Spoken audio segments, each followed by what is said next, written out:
Hello बच्चों, आज हम लोग पढ़ेंगे रसखान के बारे में। तुम्हारे पाठ्य पुस्तक में रसखान की दो कविताएं दी गई हैं, प्रेम अयनी श्री राधिका और करील के कुंजन ऊपर वारों। इसके पहले हम लोग जो पढ़े हैं, मैं आशा करती हूँ कि तुम लोग अपनी अपनी पाठ्य पुस्तिका में उसका जो प्रश्न है बना लिए होगे, और जिन पंक्तियों में तुम्हें दिक्कत होगी उसको तुम लोग रेखांकित करके अलग नोट भी कर लिए होगे। मैं तुम्हारी हिंदी शिक्षिका डॉक्टर शिप्रा मिश्रा, आलोक भारती शिक्षण संस्थान से आज हम लोग रसखान पाठ की ओर बढ़ेंगे। इस पाठ को पढ़ने से पहले हम लोग रसखान के बारे में थोड़ा सा जान लें। रसखान के जीवन के संबंध में कोई विशेष सूचनाएं प्राप्त नहीं होती हैं। उनके जन्म और उनके समय के बारे में विद्वानों में मतभेद है। फिर भी जो आकलन निकाला गया था उसके आधार पर यही थे कि इनका जो रचना काल था वह जहांगीर के समय का था, और इन्होंने प्रेम वाटिका और सुजान रसखान दो ग्रंथ इन्होंने लिखे थे, दो ही उपलब्ध हैं। और आगे चल के तुम लोग छंद के बारे में पढ़ोगे। इन्होंने सवैया छंद का प्रयोग ज्यादा किया था। इनकी कविताएं सवैया छंद में बहुत उत्तम कोटि की रहती हैं।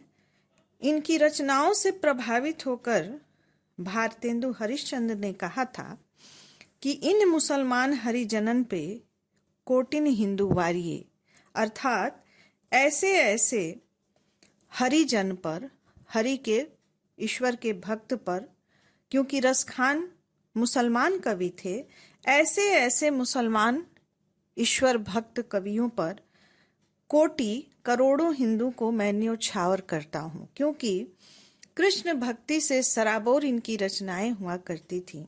इनके जीवन के बारे में कहा जाता है कि इन्होंने एक रंगरेजिन जिसका नाम सुजान था, उसको इन्होंने प्रेम निवेदन दिया, अर्पित किया, उसको समर्पित किया, लेकिन उस सुजान ने इन्हें दुत्कार दिया, इन्हें अपमानित किया। यह बात इनके लिए बहुत नागवार सिद्ध हुई, और इन्होंने उस जो इनकी कविताओं की जो भावना उस सुजान के प्रति थी, वह कृष्ण भक्ति की ओर उनकी दशा और दिशा मुड़ गई। बाद में इन्होंने जाकर गोस्वामी विठल दास से पुष्टि मार्ग की दीक्षा ली थी, और ये कृष्ण भक्त कवि बन गए थे। तो यहाँ पर जो पहला पद है उनका, प्रेम अयनी श्री राधिका, इस पंक्ति पर, इन कविताओं की पंक्तियों पर ध्यान दोगे। प्रेम अयनी श्री राधिका, प्रेम बरन नंद नंद। प्रेम की अयनी है, खजाना है, खान है। कौन? वह श्री राधिका। वह राधा रानी जो है, प्रेम की खान है, प्रेम की खजाना है, और प्रेम के बरन में, प्रेम के वर्ण में, प्रेम के रंग में डूबे हुए हैं। कौन? वे नंद के नंदन। प्रेम बाटिका के दो माली मालिन द्वंद। उस प्रेम रूपी उपवन के, वाटिका के दोनों माली और मालिन हैं। वे राधा और कृष्ण प्रेम रूपी वाटिका के माली और मालिन हैं।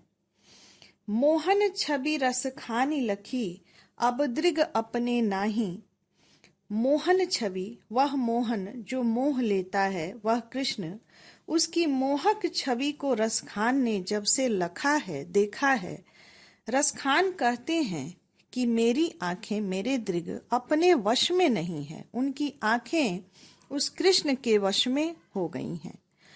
अचे आवत धनुष से, छूटे सर से जाही। जिस तरह धनुष से एक बार बाण छूट जाता है और वापस नहीं आता है, वैसे ही रसखान कहते हैं कि मेरा जो हृदय है, मेरा जो प्रेम है, वह राधा और कृष्ण की छवि में विलीन हो गया है, और अब मेरा मन वापस मेरे नियंत्रण में नहीं है। मोमन मानिक लय गयो, चितय चोर नंद नंद। मेरे मन रूपी माणिक्य को उस दुर्लभ रत्न को जो मेरा मन है, मेरा हृदय है, उसे ले गया। कौन ले गया? वह चित्त को चुराने वाला नंद का नंदन, वह कृष्ण। अब बेमन मैं का करूं, परी फेर के फंद। अब जब मन ही मेरे पास नहीं है, मैं बिना मन के हो गई हूं और मैं फेर में फंस गई हूं, मैं जंजाल में फंस गई हूं, क्योंकि मेरा मन मेरे नियंत्रण में नहीं है। वह बार बार राधा और कृष्ण के चरणों में ही चला जा रहा है। प्रीतम नंद किशोर जादिन तय नैननी लगियों। वह नंद किशोर ही मेरा प्रीतम है, प्रियतम है। और उस नंद किशोर से जिस दिन से मेरी आंखें लगी हैं, जिस दिन से उस राधा कृष्ण के प्रति मेरी अनुरक्ति हुई है, मेरा लगाव हुआ है, मन पावन चित्तचोर, जिस दिन से उस चित्तचोर ने, चित्त को चुराने वाले उस कृष्ण और राधा ने मेरे मन को चुरा लिया है, उसी दिन से मेरा मन पावन हो गया है, पवित्र हो गया है। मेरा हृदय बिल्कुल निष्कलुष, निष्पाप हो गया है।